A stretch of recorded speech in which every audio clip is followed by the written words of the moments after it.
Tak zdravím milí koloběžkoví příznivci i nepříznivci, prostě zdravím všechny.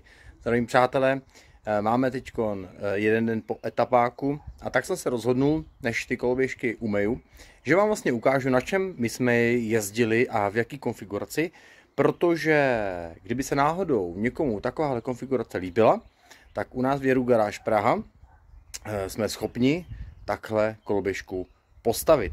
Takže já vám teď ukážu, jak to používáme my. Každý rok to trošku ještě upravujeme, ale už se to tak nějak stabilizuje, takže myslím si, že je na čase, abych vám to představil.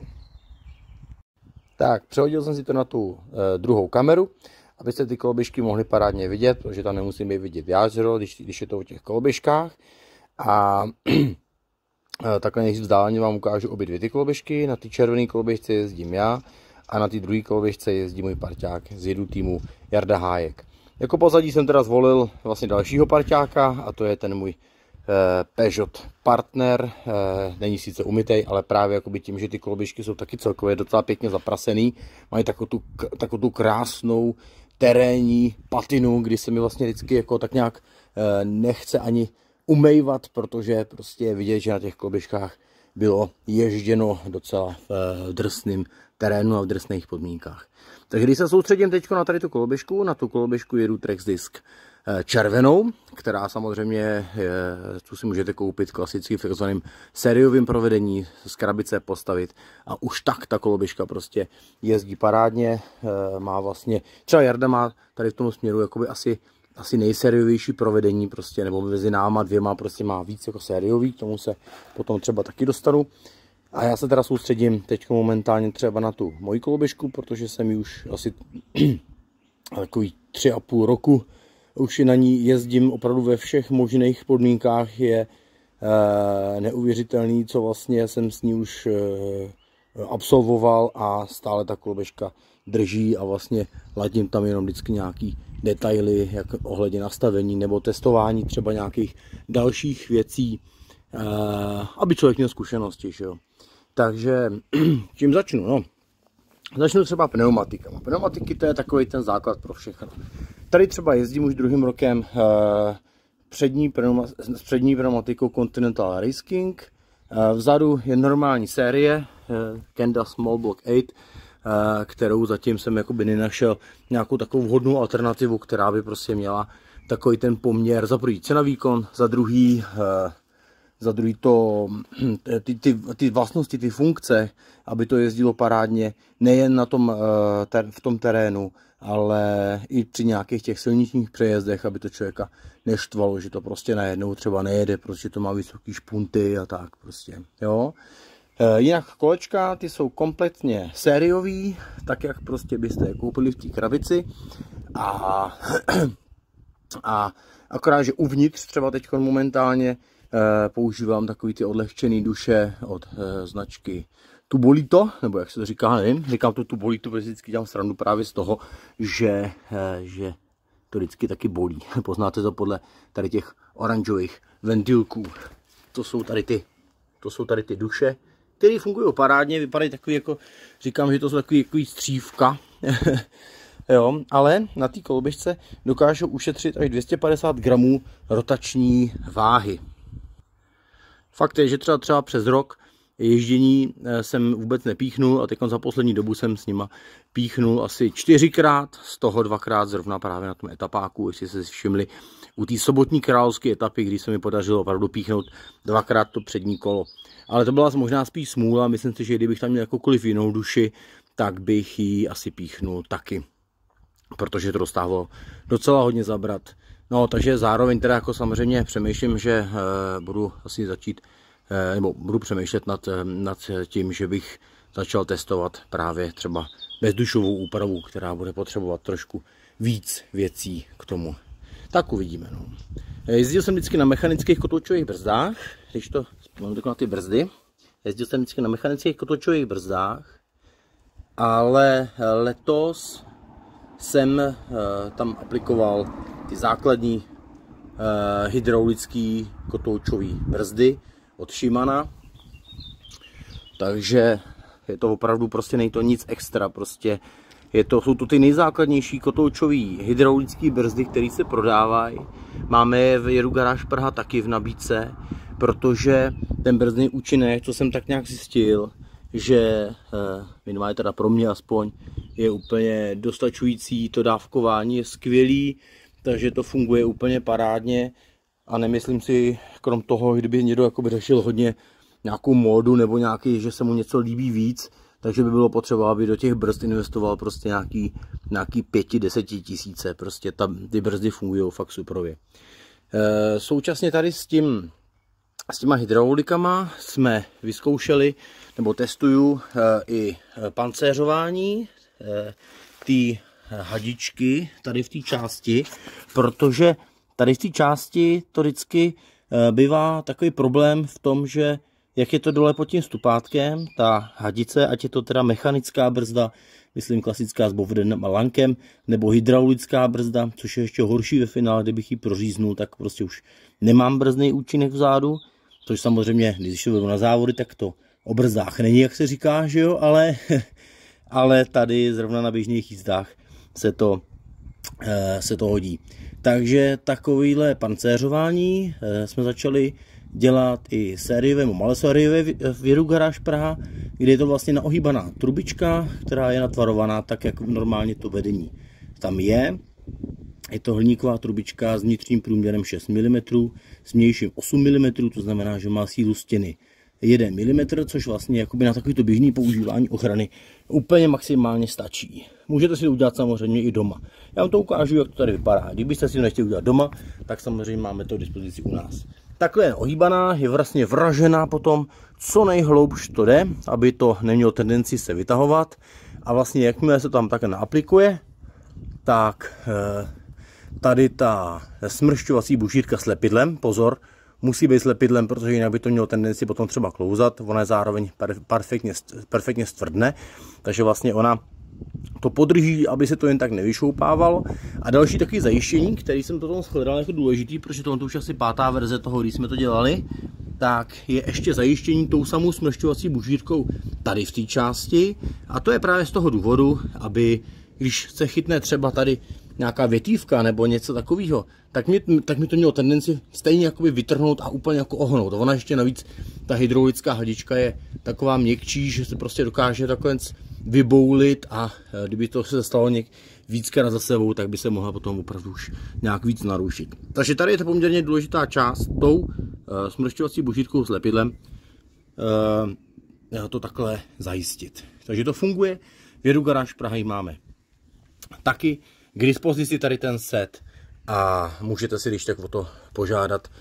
Je to teda zejména teda na ty naše koloběžky, jo, na ty naše Jedu Trax, jsme schopni to udělat případně i na diskovou verzi koloběžky Jedu Wolfer RS, akorát, že tam to bude muset být ještě asi trošku delší. Zatím to máme prostě na toho Jedu, na ten Trax. A když jsme také dole, tak se zaměříme na pár detailů, jako je třeba přední, říkáme tomu lízátko, který je vlastně od značky SKS a taky to vlastně pro ty naše koloběžky upravujeme trošku, tak aby to tvarově vycházelo líp. Není to jenom na ty koloběžky Jedu Trax disk, ale na všechny hliníkové i ocelové koloběžky. Takže když by někdo chtěl, samozřejmě čistý, novej, nepotrhaný, tady už ho mám opravdu přes 3 roky. Takže je vidět, že už prostě něco dostal jakoby veliký čout v tomhle směru, ale pořád to funguje. Ono to není to, že by člověk nepřijel zablácený, jo, nebo mokrý, ale při nějakém přejezdu, při nějakém tom projetí louže nebo něčeho, tak ten rozstřik pomůže, že to vlastně odrazí tu vodu takhle do toho boku a člověk prostě nemá okamžitě mokrý ty boty, že jo? Což je potom nepříjemnější nějakou další trasu. Je vidět, že vlastně i ten samotný rám tak nějak funguje trochu jako blatník, že jo? Čím menší pneumatika, tím víc vlastně funguje jako blatník, protože to je o té síle toho profilu. No, potom další specialita tady, tak to je vlastně takový, říkáme tomu grill, kdy vlastně jsme se inspirovali, to můžu upřímně říct prostě, protože mám pocit, že to opravdu vymyslel Láďa Bartuněk na ty svoje koloběžky, co dělá třeba pro ty kickbajky, tak aby tam se nesmékala noha v tom, takže společně s Jarou jsme vlastně udělali tady takovýhle trošku menší tvar, aplikovatelný na ty naše koloběžky. A je to vlastně taková mřížka hliníková, která vám vlastně zabezpečí, aby vám třeba při těch sjezdech se neměla tendenci třeba vyklepat noha, nebo z toho nějakým způsobem sklouznout ta noha, nebo když máte celou tu nohu, když máte tu botu od bláta třeba, jo, tak aby vám to tam pořád drželo. Tady jsou i nějaký závity, ale u té sériové verze jsou ty závity jenom tady v té části, tak aby se tam třeba mohli dát z druhé strany malinkatý šroubečky, který vlastně udělají ještě větší tu nepokluznost u toho. Přiznám se, z začátku jsem s tím trošku bojoval, bylo to pro mě takový nepřirozený, že tam něco cítím, ale teď si nedokážu v tom terénu bez tady toho grilu vůbec představit jezdit. Takže jedu Garáž Praha, je máme taky k dispozici, takže si o ně když tak požádejte, napište. Potom další taková specialita, tak to je vlastně ještě celoplošně nalepená tady ta ochranná guma na stupátku. To je vlastně stejný materiál, jako používáme u sériových modelů, tady ty 3 proužky, jak tam jsou. Je to taková jako plast guma, která opravdu vydrží, ona se tam musí natavit horkovzdušnou pistolí, aby tam pořádně drželo, ale je vidět prostě, že na to, kolik to dostává, jaký to dostává kotel, tak pořád na tom parádně drží a mě to dělá úplně společně s těma botama na super grip. Mimochodem boty používám do terénu klasický běžecký trailový boty s takovým nějakým vzorkem. Je lepší takový jakoby ten vzorek s těma špuntama blíž vedle sebe, než aby to byly nějaký takový skoro kopačky, jako má třeba Vojta Hrůza.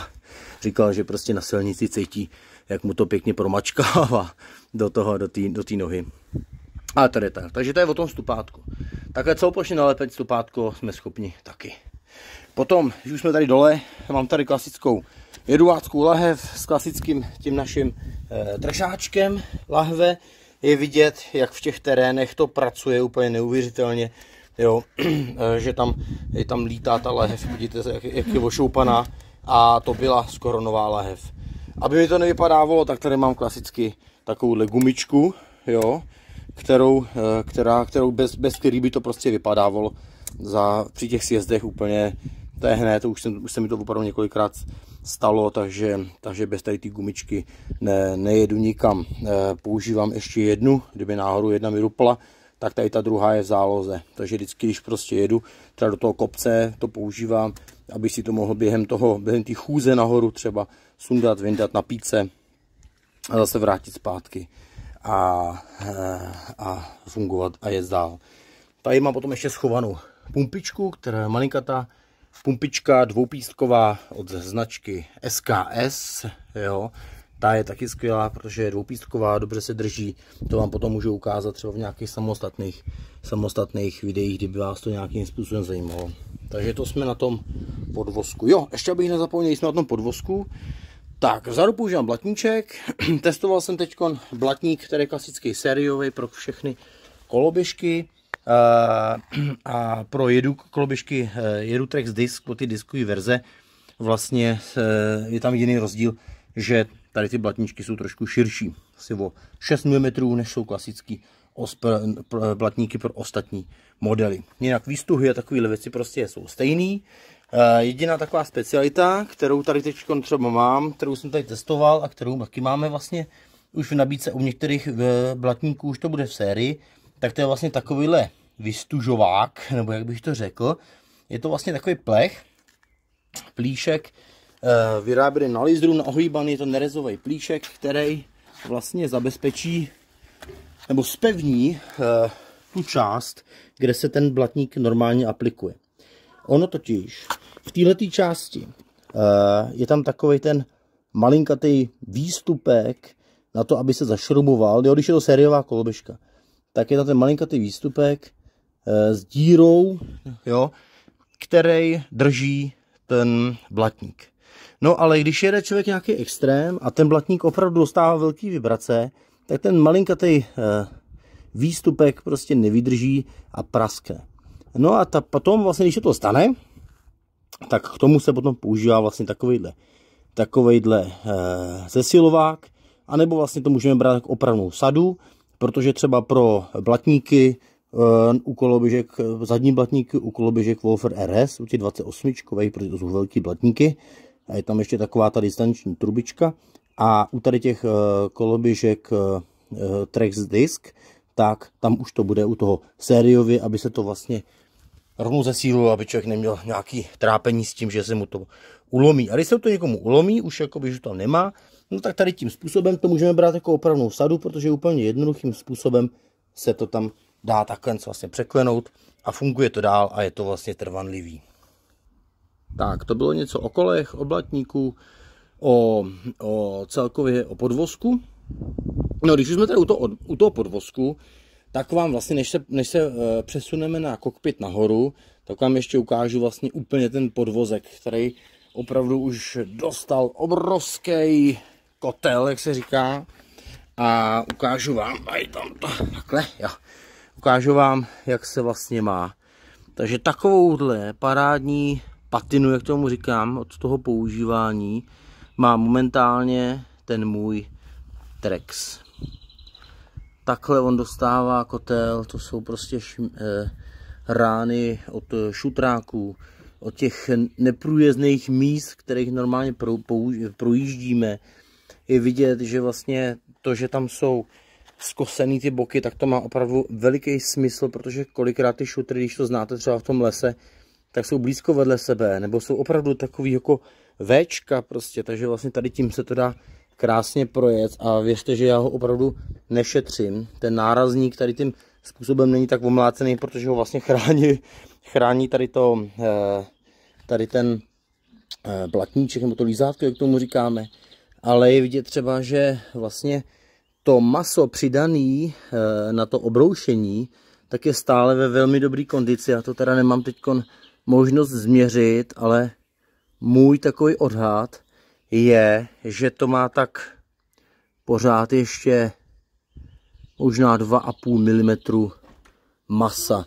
To znamená, že za celou tu dobu mám vlastně ubroušených zhruba 0,5 mm. Ono se to také rozklemuje, to znamená, že už tam ty zoubečky, jak tam jsou ty signalizace opotřebení, vlastně nejsou ani vidět. Ale to neznamená, že je vlastně něco špatně. Prostě ten podvozek je pořád 100% funkční a můžu se na něho 100% spolehnout a budu ještě na té koloběžce jezdit dlouho. Dokud budu moct chodit, tak na té koloběžce budu jezdit, anebo než se opravdu nějakým způsobem nepoškodí. No tak to je podvozek, paráda. Tak už teda od podvozku stoupám nahoru, takže to video už je poměrně dlouhý, ale doufám, že vám to aspoň něco dá. Tak tady v této části vozím tuhle brašničku od SKS, taky máme v nabídce. To je výborná brašnička, kterou taky trošku ještě upravujeme, a to jsou detaily. Mám ji aplikovanou tak na té části, kdy vlastně, aby se to ještě neodřelo, aby se zvětšila ta trakce, nebo ne trakce, ta přilnavost vlastně, tak aby se nepoškodila, nevošoupala, tak tam ještě vlastně dáváme, jo, při tom prodeji vlastně dáváme takovýhle, no aplikujeme na ty koloběžky, nebo doporučujeme, aby jsme aplikovali my, protože je potřeba to nahřát a ohnout, je to prostě ta samá protiskluzová páska, ten samý materiál, jako mám třeba na tom stupátku, nebo jako u těch sériových koloběžek tamhle. Jo, je to ten samý materiál, protože ten si dovážíme z Německa. Takže vlastně vystříhneme takovýhle oválky, aby to bylo na té styčné ploše. Zahřeje se to, když se ta brašnička sundá, tak to tam ničemu nevadí. To vám můžu ukázat. Ta samolepka potom vypadá takhle aplikovaná. Je vidět, že i když tam není ta brašnička, tak to nevypadá vůbec zle. Jo, naopak si myslím, že to tam k tomu celkově prospěje. Co myslíte? A funguje opravdu dobře, že prostě když se utáhnou pořádně ty pásky potom je potřeba,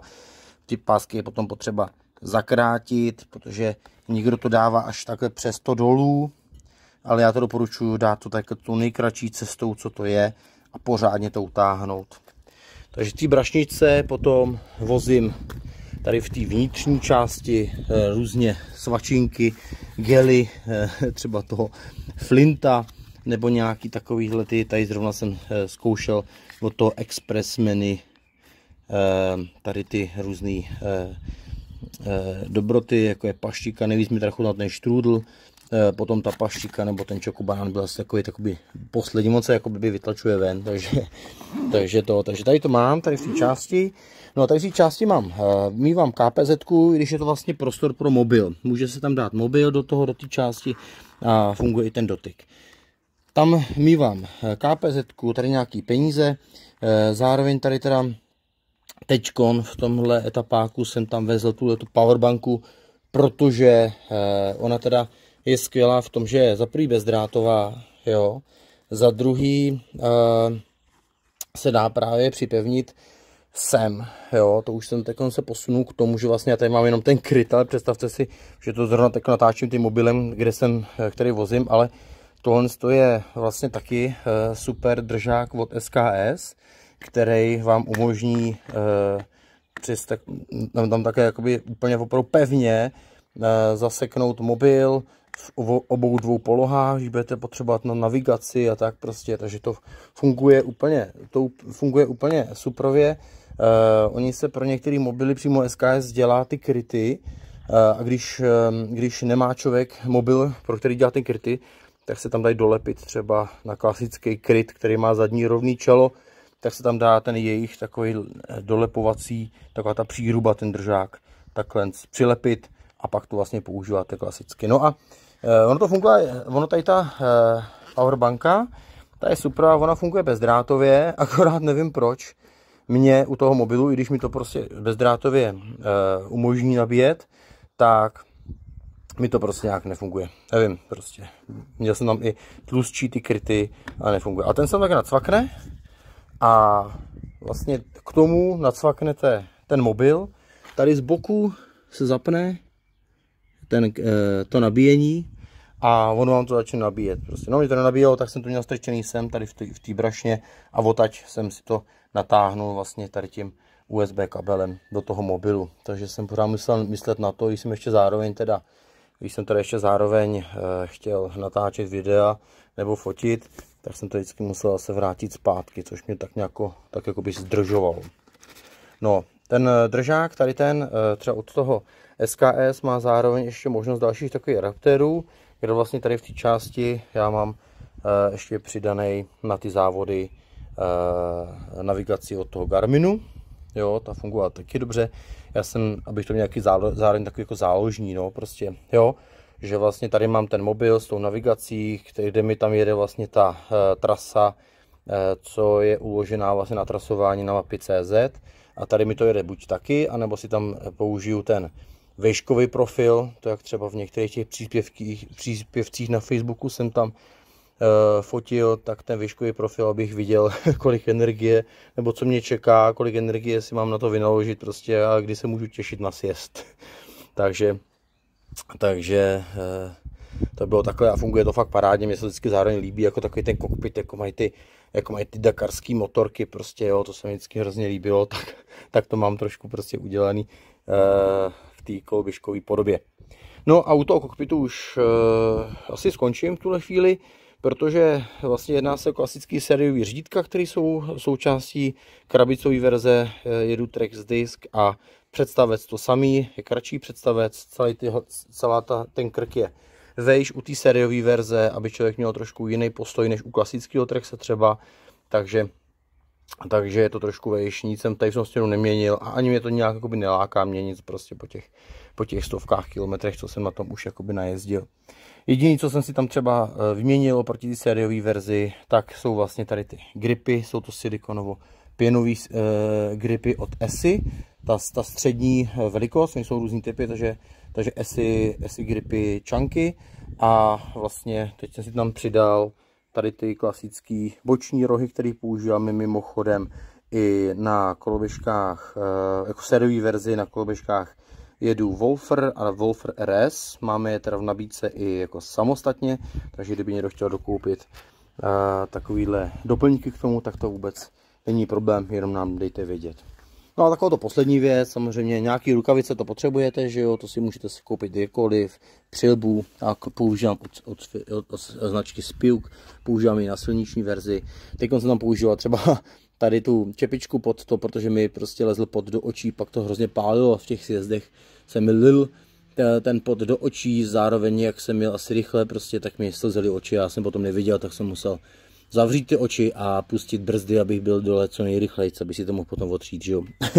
A pak poslední věc je to nedílná součást vlastně do toho terénu, tak to je třeba nějaký takovýhle cyklobatoh, tady to je zrovna klasicky z Decathlonu, kdy máte tam, že tam mám třeba tu ten 2litrový camelback a uvnitř ještě mám prostě, třeba tady jsem odtaď předal z toho jsem to potom předal KPZ-ku sem, nějaký nářadíčko, nějaký záložní, ještě jídlo, má to tady ty kapsičky, prostě tady mám ještě nějakou tyčinku, taky přímo prostě třeba z toho dekáče, takže tady ty věci, ty jsou taky, aby to bylo po ruce, aby to člověk nemusel sundovat a uvnitř má opravdu jenom to, co by musel sundovat v případě nějakého defektu nebo nějakého problému nebo něčeho takového.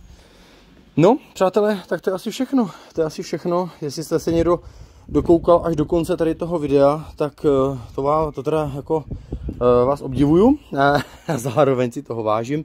A třeba vám to něco dalo, a když budete chtít nějakou takovouhle koloběžku upravit, tak dejte vědět a jsme schopni vám maximálně vyjít vstříc. Mějte se hezky a užívejte si jízdy na koloběžce. Ahoj.